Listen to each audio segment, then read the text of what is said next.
Kahit nanonood lang, mamangha sa ganda ng mga karosa.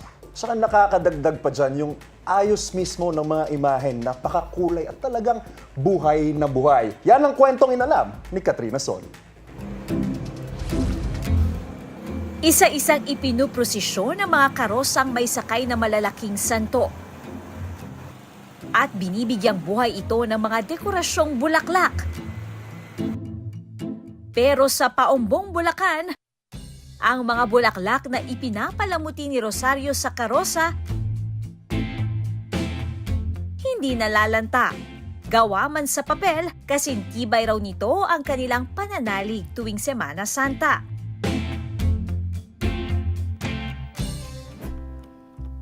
Mahalaga raw ang papel na ginagampanan ng paper flowers ni Rosario sa karosa. Meron din kaming santo na pinoprosesyon. Nag-aral akong maggayak ng sarili namin. Yung paper flowers po sa karosa nila nilalagay, tapos sa simbahan, sa altar, o kaya minsan sa mga exhibit.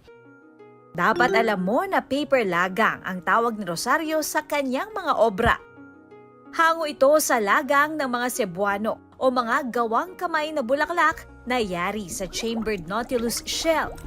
Sa tala umano ng iskolar na si Antonio Pigafetta noong dumaong sina Ferdinand Badjalan sa Cebu, hilig daw kainin ng mga Cebuano ang lagang.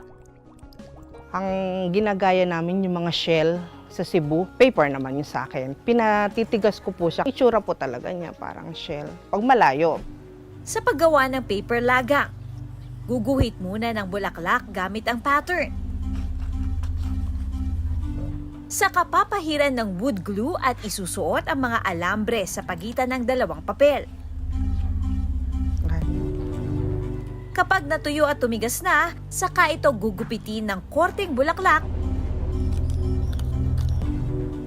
at didisenyohan ng beads. Pinagdidikit-dikit ang mga ito para makabuo ng flower arrangement. Yung mga arrangement na ginagawa kami, yung spray, isahang stem lang yon. Yung swag, pa-carve naman yung na maraming flowers. Tapos yung garland, yun yung marami talaga siya, mahaba. Usually, ang naggagawa namin sa isang karosa, 100 spray or 200 spray, ganyan. So, umaabot po kami ng 2 weeks or 3 weeks paggawa ng isang karosa. Sa halagang 3 hanggang 5,000 piso, kaya na raw makagawa ni Rosario ng higit 100 bulaklak. Halos 2 dekada na raw dinedesenyohan at ipinuprosesyon ng pamilya ni Rosario ang karosa tuwing Semana Santa. Bukod sa bayan ng Paumbong, gawa rin ni Rosario ang mga bulaklak na paper lagang sa Santo Domingo Church sa Maynila.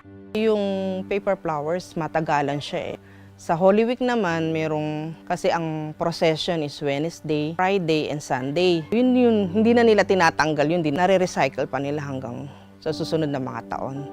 Basta po yung sa paper, tinatago nila sa cooler para daw hindi na dudumihan, hindi na papasukan ng mga kung ano-ano insekto. Kung tama umano ang pag-aalaga at pagtatabi sa paper lagang, maaaring tumagal ito ng hindi bababa sa 3 taon.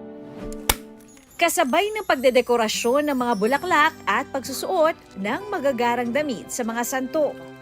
Higit pa sa panlabas na itsura ng karosa, ang diwa ng Semana Santa. Ako si Katrina Son at yan ang kwentong dapat alam mo.